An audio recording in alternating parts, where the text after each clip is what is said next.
एक बार की बात है, एक गांव में मोती नाम का एक बंदर और शेरा नाम की एक बिल्ली रहते थे। दोनों बहुत अच्छे दोस्त थे, लेकिन खाने पीने की चीजों पर उनकी अक्सर बहस हो जाती थी।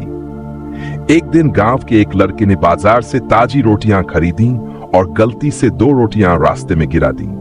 मोती और शेरा दोनों ने उन रोटियों को एक साथ देखा और दौड़कर उन्हें उठा लिया।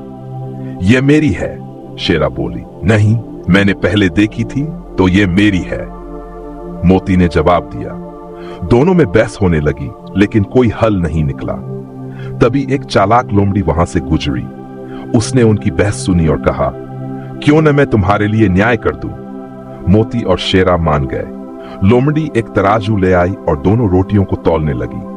उसने एक रोटी के 2 टुकड़े किए और दोनों को तराजू पर रखा, लेकिन दोनों टुकड़े बराबर नहीं थे। अरे, ये टुकड़ा बड़ा है, लोमड़ी ने कहा और बड़े टुकड़े में से थोड़ा सा खा लिया।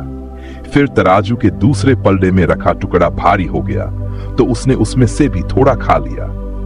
ऐसा करते करते लोमड़ी ने दोनों टुकड़े थोड़ा थोड़ा खाकर छोटा कर दिया। जब रोटियां बहुत छोटी हो गई, तो मोती और शेरा को चिंता होने लगी। अरे, हमारी रोटियां कहां जा रही हैं? शेरा ने चिल्लाया। हां, तुम न्याय कर रही हो या हमारी रोटी खा रही हो? मोती ने गुस्से में पूछा।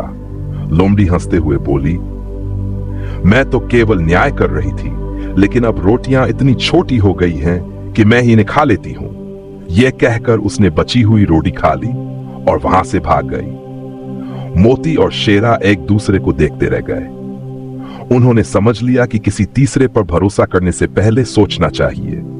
उस दिन के बाद से उन्होंने अपने झगड़े आपस में ही सुलझाने की ठान ली और फिर कभी किसी चालाक जानवर के बहकावे में नहीं आए।